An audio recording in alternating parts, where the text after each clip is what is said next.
Hey everybody, Josh the RV Nerd here at Bish's RV with your monthly-ish RV safety recall report, where I dig through the internet, find out different recalls different manufacturers have put out there, and make sure I get this to you just in case you haven't received a recall letter. Maybe you're traveling, you're away from home, maybe you're the second owner of something, maybe 100 different things. More than just helping you find an RV. We want to make sure that you are happy with the RV and you're safe in the RV that you take home. And that's what this is all about. This isn't about bringing any sort of shame or anything like that to people. This is about doing what we can to make you safe. Not a whole lot this month.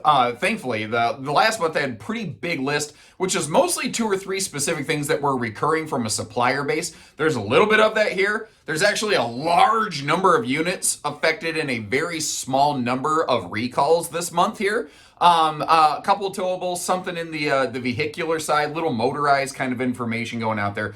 And if you appreciate this kind of safety-focused insights, guys, make sure you hit that subscribe button. I do try to put these out on a regular basis. And also, very important, whatever you do, don't read that sign. So first up on our hit list today, unfortunately, kind of another rough one from Ford. They just put out another notice that's affecting about 650,000 of their vehicles from the 20 to 21, I think maybe starting to crack into the 22 model year or something like that, but mostly 2021s that I'm seeing. On some of their bigger vehicles, Expeditions, Super Duties, Navigators, I believe, up in the Lincoln series, where apparently the wiper arms might just break. Obviously, if you lose your ability to see out the windshield when you're going down the road, that's a highway safety issue. So they're putting a notice out to help get that corrected at your favorite or local Ford center, as it were. So this next one's going to throw some people off based on the names, because Keystone RV is putting out a recall notice on some Crossroads Zingers. But so that sounds kind of funny, but Keystone's actually the parent company over Crossroads and Dutchman. Keystone kind of does a lot of the back-end clerical and the support, their structure is all kind of run by Keystone. What's happening is there's a furnace vent where a little extrusion may not have been installed or properly installed, which isn't allowing for proper furnace exhaust out of the RV, which could possibly build up, things like CO in higher concentrations in the RV, which is toxic, which is poisonous, which could kill you, which is bad. So they're making sure they want to make sure people get that corrected. And remember, in my last industry update, I said that I got the early insights as to just a huge scale recall that was going to be rolling out. Well, it has officially started. So what's happening here is there's a couple companies, Forest River Alliance, a few others, have put out a notice already that the verbiage of this is big time scary. Thankfully, I don't think it's necessarily as big time scary as it sounds, but obviously I don't want to diminish the fact that this is a potential health and safety thing. What's happening here is there's a supplier who makes an LP quick connect fitting that exists outside of the RV for like a gas grill quick connect, basically, is what this is. Or as I like to call it, the propane cooker hooker. Or when the gas comes off the back side of the RV, that there is a propanus. Thank you. But what's happening here is, I guess some of these were produced that were or could be cracked and allow for a slow gas leak. Now, anytime you have an LP leak, especially next to a grilling thing, which is like a fire source, that's a very significant thing that you want to make sure that you're taking care of. So you're going to hear this same recall over and over and over again over the next few months. It's all related to exactly the same thing, which is, I guess, it's not the manufacturers of the actual RVs that are the source here, although they do tend to catch the flack because their name is associated with this. It goes to a supplier. At the same time, though, you could easily say, well, they chose to do business with this, that, or the other thing.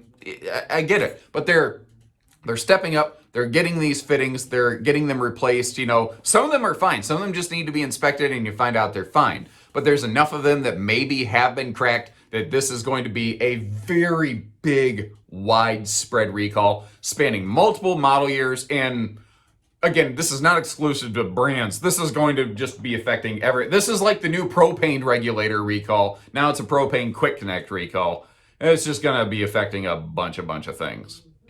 And like I said, that little LP quick connect fitting thing, as I was doing this, I hit the refresh button on my page, and KZ just put a notice out as I was recording this base footage right here, advising that they're another one of the brands that's been affected. They might have as many as 14,000 trailers potentially affected there. Again, a lot of the RVs that have been built with this component are perfectly fine. And actually, anytime that there's a question of safety, at least have it inspected quickly, okay?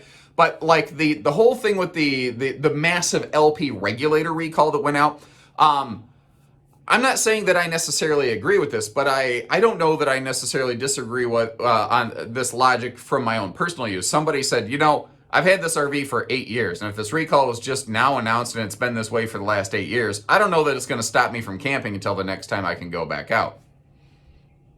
I get that. At the same time, though, somebody says, hey, this is potentially a fire safety issue. And unfortunately, if RVs do go up in flames, they go up quickly. You don't have a lot of time to get your family out of there, which is, by the way, reason number 37. I recommend don't try to be a hero. Don't try to be a firefighter with the little fire extinguisher that comes to these RVs. If there ever is a fire in your RV, get out. Just get out. Get the family out.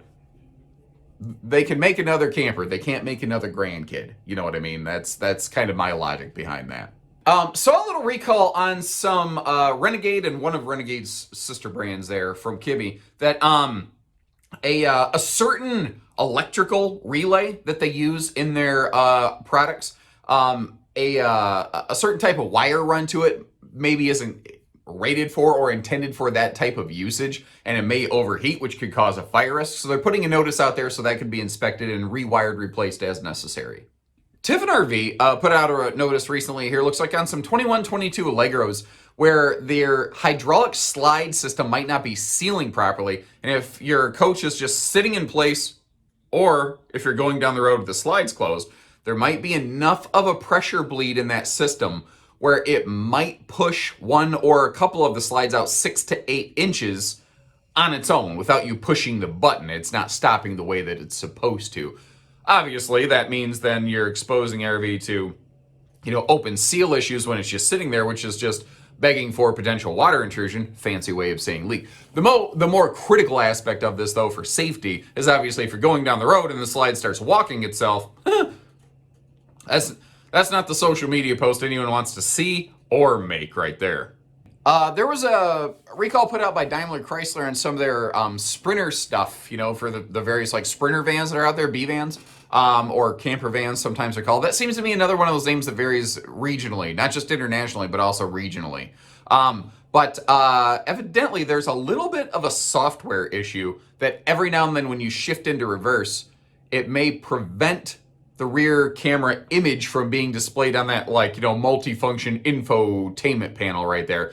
Thankfully, that does sound like that's more of just a software type issue that could get programmed and updated. The difficult part about that is that's usually something you definitely have to go to a service center to handle. It's not something where like the Propane Quick Connect, if you're handy, that's only a couple minutes to swap out on your own. Frankly, I'm not handy with tools. I could probably do that. But the camera thing, you're gonna have to go to a shop to get your stuff programmed. And that's all I have for you this month. Like I said, a shorter list, but again, things like that LP Quick Connect fitting recall, you're going to hear that one come up over and over and over again from, you heard it from a couple brands today. Next month, you're going to hear it from 4 or 5 more, and then 4 or 5 more until they finally all put that out there, because almost everybody making RVs, towable or motorized, has probably used that component at one point or another. So that's going to sound a little bit like a broken record, and I'm not trying to diminish the importance of that, but I also don't want to sit here and repeat myself 100 times over. I don't think you want to hear me repeat myself 100 times over. Maybe I'm wrong.